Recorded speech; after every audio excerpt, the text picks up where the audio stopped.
My name is Thomas Vale, or at least it was. I'm a photographer. I had it all. A wife, Allison, friends, a career. And in one moment, it was all taken away. All because of a single photograph.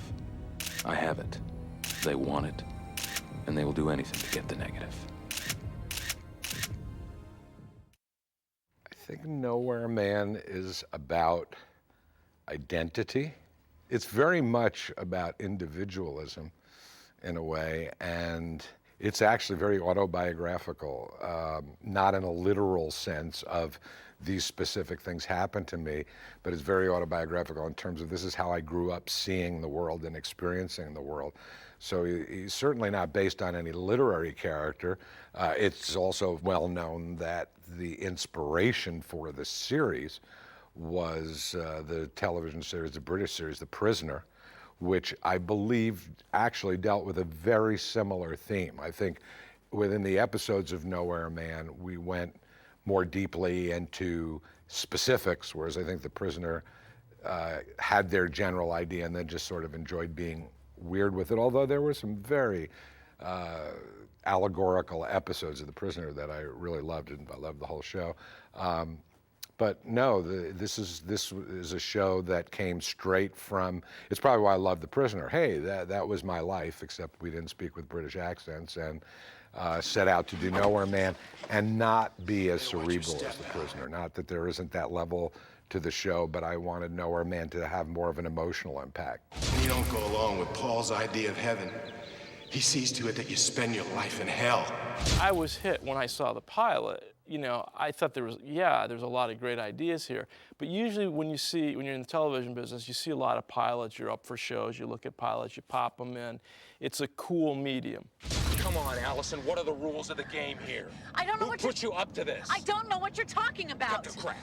Just cut the crap, okay? It's about the photograph, isn't it? Once we were beyond the pilot, people started saying, what is this series? The series is, to sit down and have a cool time every week about watching, some unnamed bad guys mess with someone's head in the coolest ways, in ways that are fun, in ways that make you say, hey, that was really great. Did you see that? I really had no purpose other than that, except to capture that theme that I'm saying was so important to me, which is, can we create a man, in this case in Tom Vale, who has the courage that probably no real life person has to the degree a fictional character can, that will take everything away from you. We will take everything you know, your identity, the loves, the comfort of other human beings, the security of external identifications, career, name it, and yet you refuse to give up. The Prisoner functioned probably, I think Larry is right, more consistently at a higher level intellectually, but it wasn't as affecting emotionally as Nowhere Man was. Nowhere Man, there are several episodes that just blow you away emotionally. They just affect you for a show that is, neither here nor there, sort of out there a little bit, Twilight Zone-ish a little bit. It hits you emotionally. Conversation's over, friend. You either turn and leave. I can blow a hole in your leg, and we'll carry you out of here. I always said, in retrospect, that was Nowhere Man was the only show I did that was sort of zero humor, but that's not true at all. Yeah. I don't know why I thought that, and I said that for a long time. And Spiderweb is probably one of the most, or I should say, least subtle humor in it. It's outrightly has some funny stuff about cable, public access actors and performers, and the people who would be at the bar watching this show and enjoying it. I love Spiderweb, and I love Spiderweb because it not only was such a cool idea of what if you walk in and see your own life on TV. It makes me laugh to think you see your own life on TV as a bad cable show, but you add to it that it was so Nowhere Man in that it got to play out some wonderful themes. I don't know, some men. But who? Government, military, That's what all did they I know. say? I didn't want to put you in this situation. Them. I I'm sorry, does he have to grab me like that? Because I spend a long time on my hair, and that just totally ruins it. We use the cable show as a way, because when Tom first sees the show, he's seeing his past from the pilot, this being acted by these actors. By the middle of the episode, it has caught up to where he is in his life now. And so the question becomes, will the show predict his behavior, or does he have the capability of behaving in a way that the show can't predict? You see, it's an attitude like that that keeps getting you into trouble. Don't you realize there's no future in running? Well, I've done okay so far. Oh, is that so? What makes you so sure of that? So it's all about free will and predictability, and sort of for a knower, man. I mean, I don't think anyone was brought oxygen because they were laughing so hard, but I mean, in a sort of sly, satirical humor kind of way.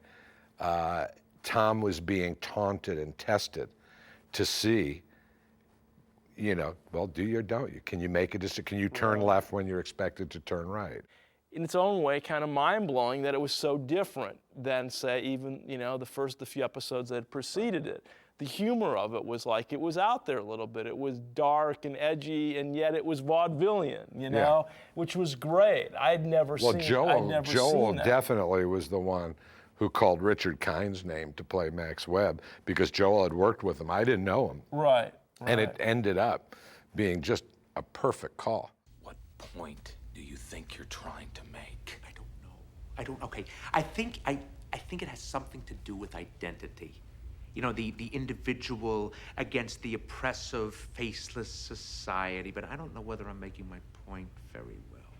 I mean, again, you know, this is going to come up again if we talk enough about the show time and time again. You can't imagine how much fun it is for writers who have spent a good deal of time writing episodic television, where even though what a joy, I mean, it's a job that we're all happy we get paid to do, but you're doing variation on show A, B, C, and D, and there's no doubt about that you're doing that. Right. So to come into a room every day at work and start with the most preposterous thing, like what if he saw his own life on TV, and no one in the room is saying, oh, I know what that'll be. Oh, I know what the bad guy, who the bad guys will be, or I know what the crime is, or how they hid the body, or how they blew the safe, or da-da-da. Nobody knows. And I think for a writer, what could be better? And then the satisfaction to come up with something that doesn't suck, hopefully. Yeah. And when you do hit it, it just felt so great. I mean, it was a unique and special experience. What happens? This was by far the best experience I had had in TV, possibly in the business in general. I had written several feature films that had not been made at that time, and this was the best creative experience I had had up to that point. It was a small shop. Yeah, very with people small. doing something. It wasn't even like a 2-bedroom house. Right. I mean, it was risky business. Mike Sullivan at a UPN made the big mistake of leaving the kids at home and saying, sometimes you got to just say, what the f? And basically, he left me in a room. I called my friends, you know, new friends, and you know, we got in trouble when our parents came home. It's that simple, boy, did they yell at us.